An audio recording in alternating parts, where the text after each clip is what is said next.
Years ago, I read Umberto Eco's The Name of the Rose. I don't remember much at all about the novel, other than feeling dreadfully bored throughout most of it.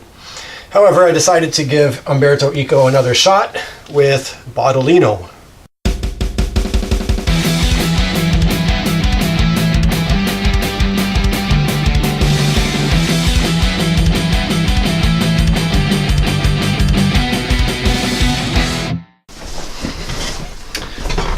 So Baudolino is quite the book.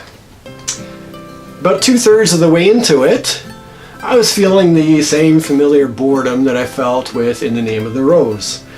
It was a mildly interesting look at a certain point of history, and it was exploring a couple of interesting themes, such as the fact that history is very much written by the victor, as well as history itself is very much a unique individual experience for all of us.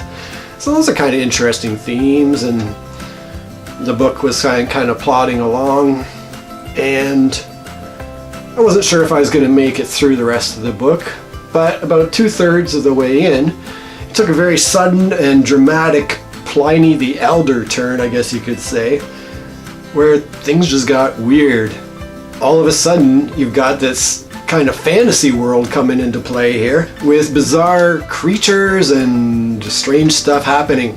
At that point, the theme shifts to more of a satirical look at the Christian religion and mocks the various denominations and the infighting that has happened throughout history within that particular religion. And it's mildly entertaining.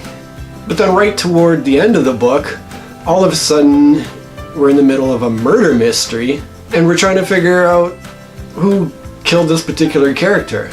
So, this book keeps you guessing, that's for sure. The sudden twists and turns help stave off the boredom to a certain extent, but yeah, not really my thing at all.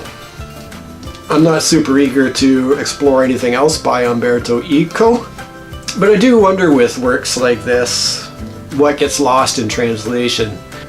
Every time I read a book that was written in a language other than English and translated over, I wonder what gets lost along the way. There are certainly other experiences I've had, such as with Don Quixote as one example, where I really disliked that book a lot and found myself wondering if a lot of the humor and subtlety was lost in the translation of that book. But that's about all I've got to say about Baudolino. Hey, it's Josh here, just wanting to thank you for watching my video.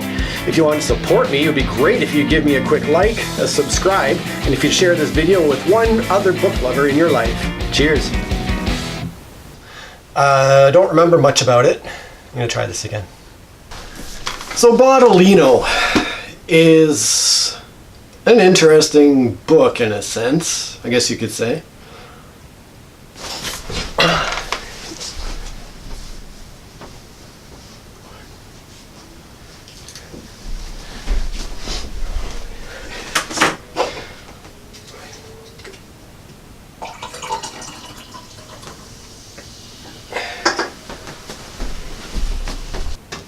Am I recording?